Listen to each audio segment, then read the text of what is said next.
नमस्कार, आप देख रहे हैं श्रेष्ठ भारत और आपके साथ मैं हूं मुक्ता सिंह। इस साल के आखिर तक देश के जिन जिन राज्यों में विधानसभा का चुनाव होना है, उनमें हरियाणा भी है। प्रदेश का विधानसभा चुनाव बीजेपी और कांग्रेस दोनों के लिए अहम है।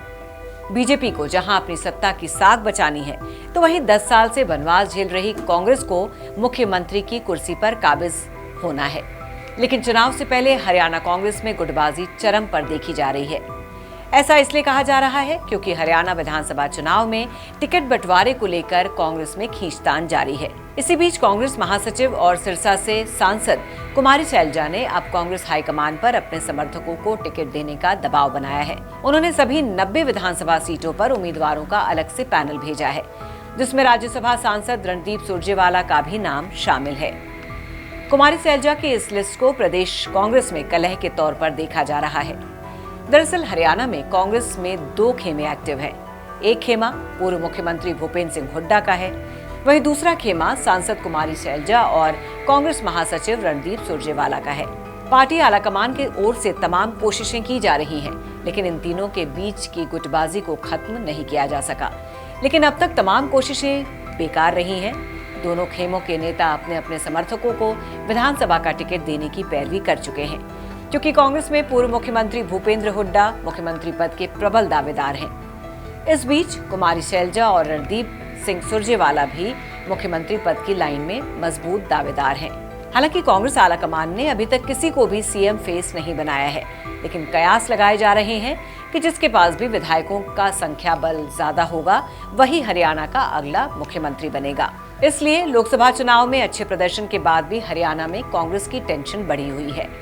कांग्रेस को डर सता रहा है कि कहीं अंतर्कलह की वजह से तमाम सर्वे में बीजेपी से आगे चल रही कांग्रेस अपनी सीट न गंवा दे और फिर कहीं बीजेपी सत्ता पर काबिज न हो जाए। जहां भूपेंद्र सिंह हुड्डा साधन संपन्न और संगठन में पकड़ रखते हैं, वहीं सुरजेवाला गुट नए लोगों को मौका देने की वकालत करता नजर आ रहा है। इस बीच लोकसभा चुनाव में दलित वर्ग का वोट कांग्रेस को ज्यादा मिलने की दुहाई देकर सैलजा खुद को सीएम के रूप में प्रोजेक्ट करने की बात कह रही है। इसी बीच खबर ये भी है कि अगले 1-2 दिन में कांग्रेस अपने उम्मीदवारों की लिस्ट जारी कर सकती है।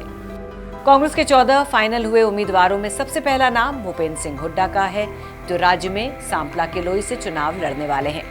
हुड्डा के साथ इस फाइनल उम्मीदवारों की लिस्ट में झज्जर से गीता भुक्कल, रेवाड़ी से चिरंजीव राव, बेरी से रघुबीर कादियान, रोहतक से बीबी बत्रा, महेंद्रगढ़ से रावदान सिंह, नूह से आफ्ताब अहमद, बड़ौदा से इंदुराज भालू और पुन्हाना से मोहम्मद इलियास के नाम शामिल हैं। इसके साथ ही पूर्व सीएम भजनलाल के बेटे और पूर्व उप मुख्यमंत्री चंद्रमोहन बिश्नोई का पंचकुला से टिकट लगभग तय हो चुका है।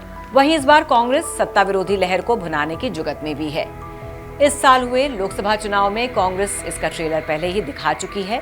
कांग्रेस बखूबी जानती है कि हरियाणा में हमेशा की तरह इस बार भी जाट बनाम गैर जाट मुद्दा हावी है।